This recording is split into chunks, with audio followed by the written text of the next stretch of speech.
Cullinane. Thank you, Kehoe. Minister, it has to be said that if there was a prize for Brass Neck of the Year, I think you'd win it hands down for the speech that was delivered here this evening. The first line of your speech was correct, but the rest was a load of rubbish. When you started and said the people of Ireland have suffered as a result of the banking crisis, you're right. Let's remind ourselves. Let's remind ourselves now. Let's remind ourselves how the people have suffered. You sit there now and listen and take your medicine, Minister. Take your medicine because you're well able to give it out and listen to what's being said. Nobody from the Sinn Féin side interrupted you or anybody else. So you sit there and listen. And that's what you're paid to do. Sit there and listen to us and pay us the same respect that we pay you. Let's remind ourselves of the suffering that you imposed, your party and your colleagues, on the people of this state.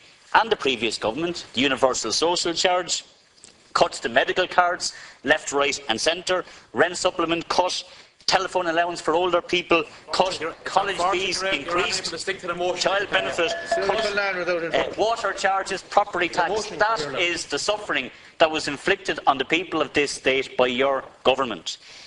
And you correctly say that that suffering has been endured. You correctly say that suffering is being endured by people because of the banking crisis. But the bankers have not suffered at all. Because let's remind ourselves as to what the previous government and your government did to bail out the bankers. First of all, we set up NAMA, and we took all of the bad loans from the balance sheets of the bad banks who operated disgracefully, as everybody admits. We gave them well over the odds for the properties that they lent out recklessly. So they got away with that one. More money for the bankers, who paid the ordinary citizen through, as you said, the suffering that was imposed on them. We then took €60 billion of taxpayers' money, put it into the banks to so-called recapitalise them. What are we left with? 180,000 families, Minister. I know you might be in a private conversation there, but 180,000 families may not be anything to you, but there's 180,000 families out there in mortgage distress. What was done for them? Absolutely zilch. But the bankers got €60 billion of our money and the people got nothing back. You then turned €30 billion of taxpayers' money, of what was a promissory note, into sovereign bonds. And you landed the people of this state, put again on our shoulders, more banking debt, €30 billion of dodgy banking debt. And you put it onto the shoulders of the Irish taxpayer. You then go on to say, Minister, that, and I'll read directly from your speech, the Irish nation suffered the shame and the dignity of having to be bailed out. The Irish people were not bailed out by anybody. We had to borrow money from the Troika.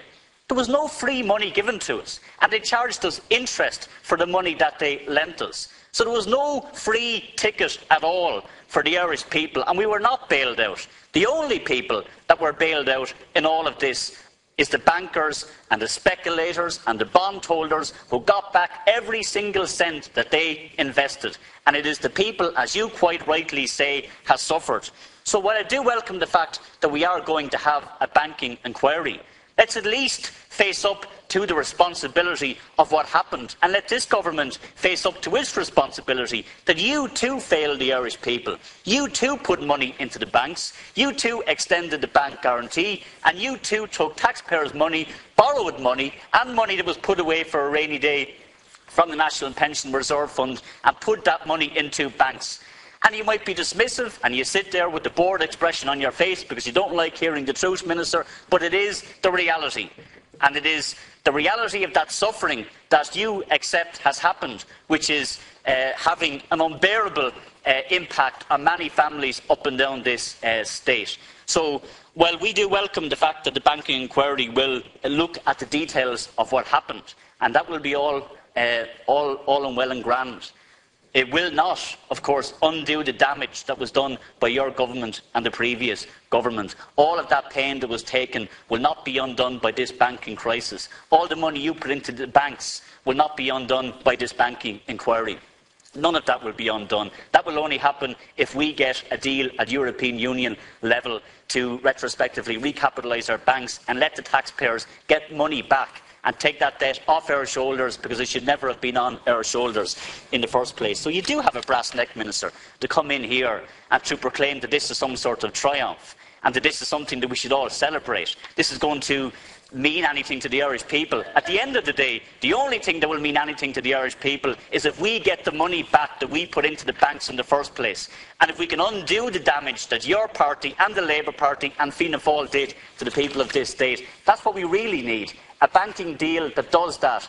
And while the banking inquiry in its own right is important, that's the big game and the big prize that we should be looking at.